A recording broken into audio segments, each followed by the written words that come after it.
podcast. Listen, learn, and speak English with confidence. Hey, English learners. Welcome back to the English Goal podcast. I'm so happy you're here with us today. If you're listening while you're walking, drinking your coffee, traveling, or simply relaxing, you're in the right place. I'm Rachel. And I'm Kevin. Kevin, can I ask you something? Of course, Rachel. What's on your mind? Do you think people can really change the way they think? Yes, but I don't think it happens overnight. Why not? Because our thoughts can become habits. The way we react to problems, the way we talk to ourselves, the way we see failure, even the way we think about our future can become automatic. So, if we've spent years thinking negatively, we can't simply wake up tomorrow and become completely positive? Probably not. But we can start noticing our thoughts. And once we notice them, we can begin to change them. I like that, because sometimes we don't realize how much our mindset affects our lives. Exactly. Two people can experience the same situation and have completely different reactions. One person sees a problem. Another sees a challenge. One person thinks, I can't do this. Another thinks, I can't do this yet. And that small word, yet, can completely change the meaning. It can. And that's what we're talking about today. Today's episode is called Learn to Change Your Mindset.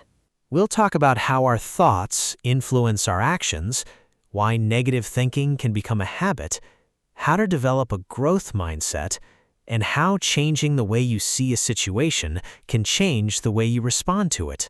And we're not saying that you should pretend everything is wonderful. Absolutely not.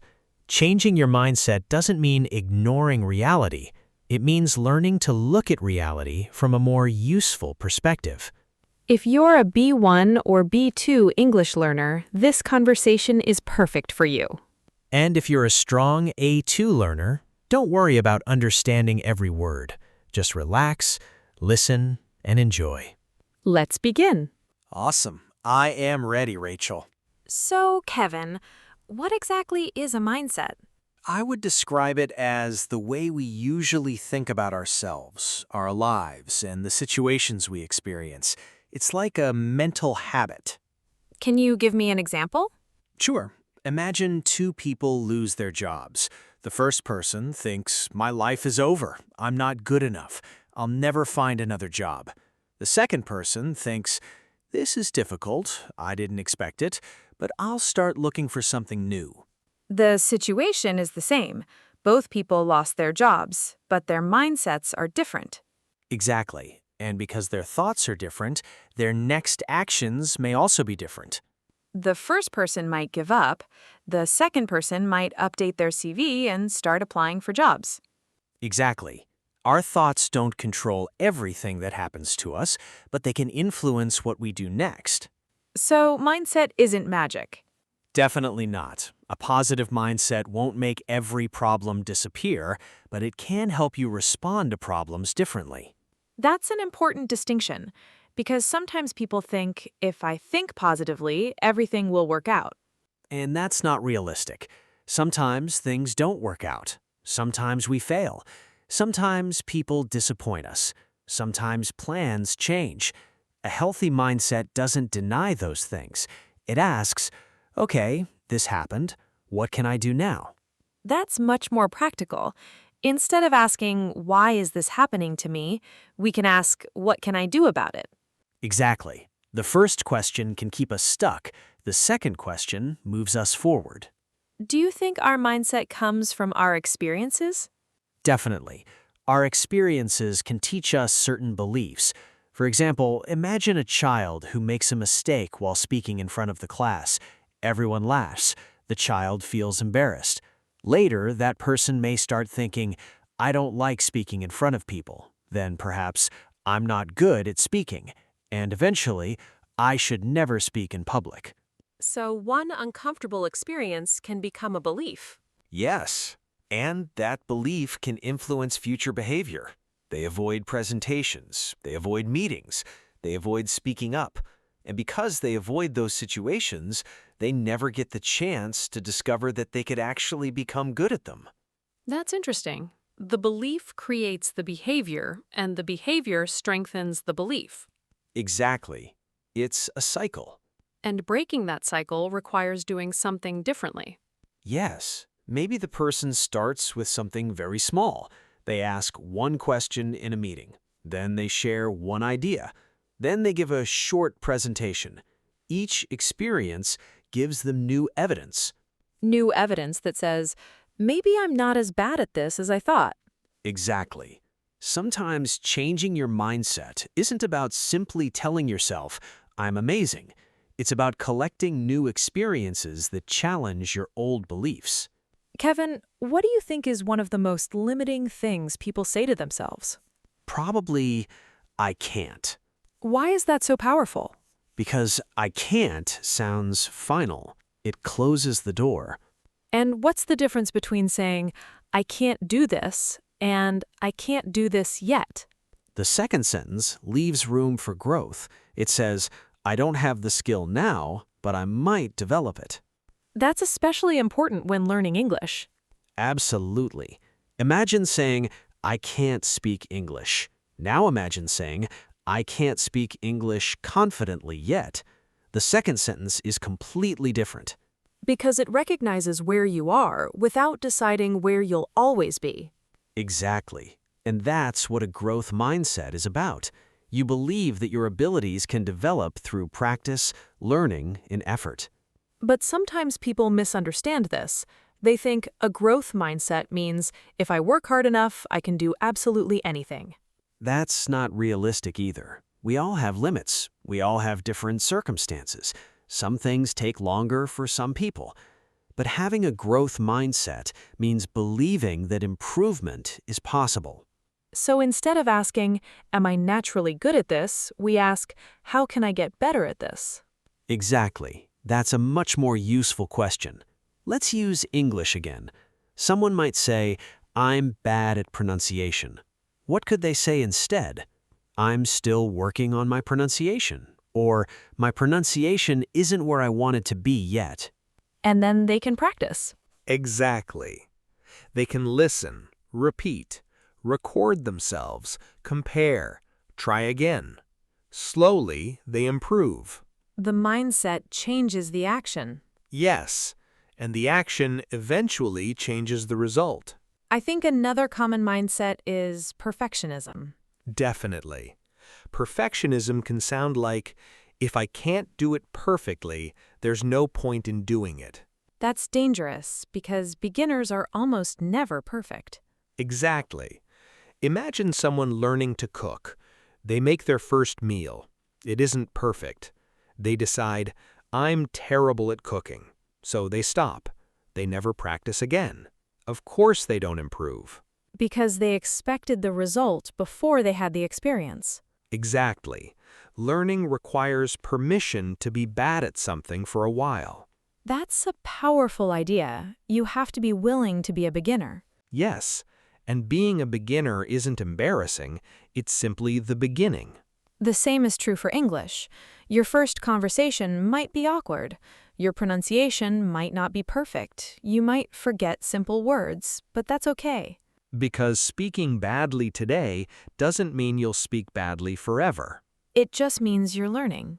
Kevin, can changing your mindset actually change a difficult situation?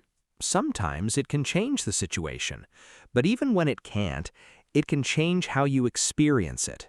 Give me an example. Imagine you're stuck in traffic. You can't make the cars disappear, you can't suddenly create an empty road, but you can think, this is terrible, I'm wasting my time. Or, I can't change the traffic, so I'll use this time to listen to something useful. The traffic is exactly the same. Exactly, but your experience is different. Another example might be bad weather.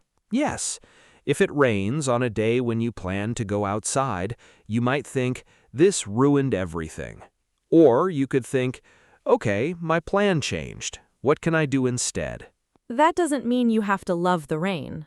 No, you can still be disappointed. The point is that disappointment doesn't have to become the whole story. I think that's one of the biggest mindset changes. Instead of asking, why didn't things happen the way I wanted, we ask, what can I do with the situation I have? Exactly. Life will always give us things we didn't plan for. We can't control everything, but we can practice responding instead of simply reacting. What's the difference? A reaction can be automatic. Something happens, and immediately we get angry, worried, or negative. A response gives us a little space. We pause, we think, then we choose what to do. So, even a few seconds can make a difference. Absolutely. Sometimes the most powerful sentence is simply, "Let me think about this." That's simple. But simple doesn't mean weak. A pause can prevent an emotional reaction from becoming a decision. Kevin, do you think we sometimes create stories about ourselves? All the time. We say, "I'm shy. I'm not creative. I'm bad with money. I'm terrible at languages. I'm not confident." And after saying those things for years, they start to feel like facts. Exactly. But a belief isn't always a fact. Maybe you're not naturally confident. That doesn't mean you can't become more confident. Maybe you're not comfortable speaking English today. That doesn't mean you'll always feel uncomfortable. So instead of saying, that's who I am, we can say, that's how I am right now. Exactly. That little change creates possibility. I think people sometimes underestimate how powerful language can be. They do. The words we use repeatedly can shape the way we think.